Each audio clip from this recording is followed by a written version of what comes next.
How many of you in this room know someone close to you who has been or is in jail or prison?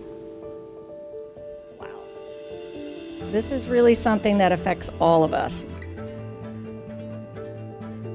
When I was sent to prison, I was terrified because everything that I knew about prison and jail, I learned from television or the media. The entertainment community is incredibly powerful when it comes to affecting public opinion. Television and films often describe prisons as these inherently violent institutions where it's impossible to keep people safe. And these narratives are really problematic and incorrect. With For Life, we're hoping to convey that people that are locked up behind bars are humans and have stories and have families and loved ones and deserve to be treated humanely. Tonight we are going to be talking about biases, and so I want to start by talking about my own biases. I'm coming at this as a screenwriter, and so as we start this conversation, what are some words that you hear that maybe we could just take off the table from the start? I was going to say all of them. All of them, all right. Ex-convict, prisoner, felon, those are all pejorative words meant to marginalize people. Yeah. Instead of calling people prisoners or inmates, call them incarcerated people. Okay. It not only helps the individual, it also helps society as a whole to be able to accept those people back. I'm a man, I'm a father, I'm someone that made a mistake, and I'm never, ever, ever gonna let someone define me by the worst choice I've ever made in my life.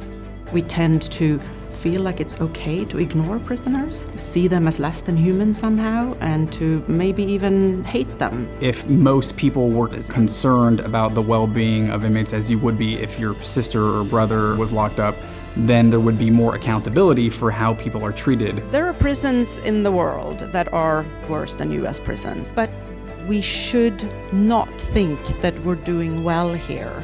You know, we incarcerate more people than anybody else in the world. And in addition, US prisons are suffering from an epidemic of rape and sexual abuse.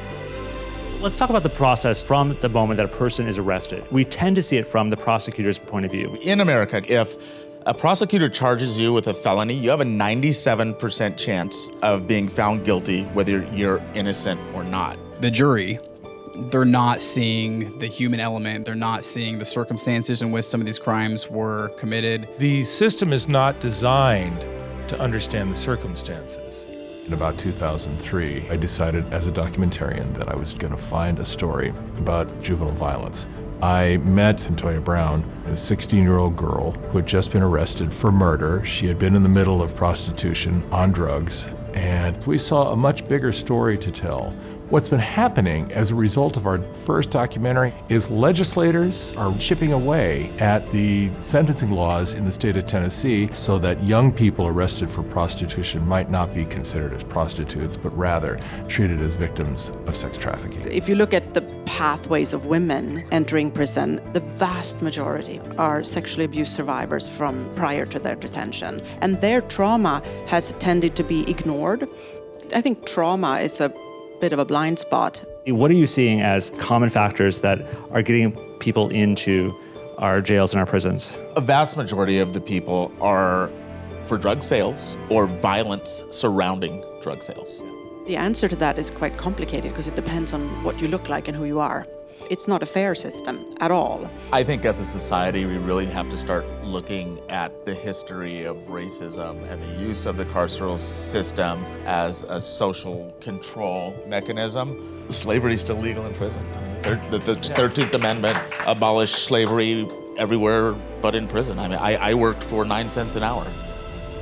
Hollywood is not responsible for our flawed criminal justice system, nor is it Hollywood's obligation to fix it.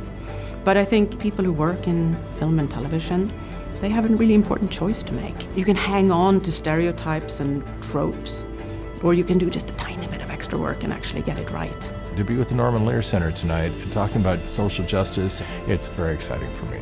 If there's young writers in the crowd tonight who can start to shape narratives that do humanize people behind bars, then that can create a larger conversation in society and start to change how we all understand their plight and their pain.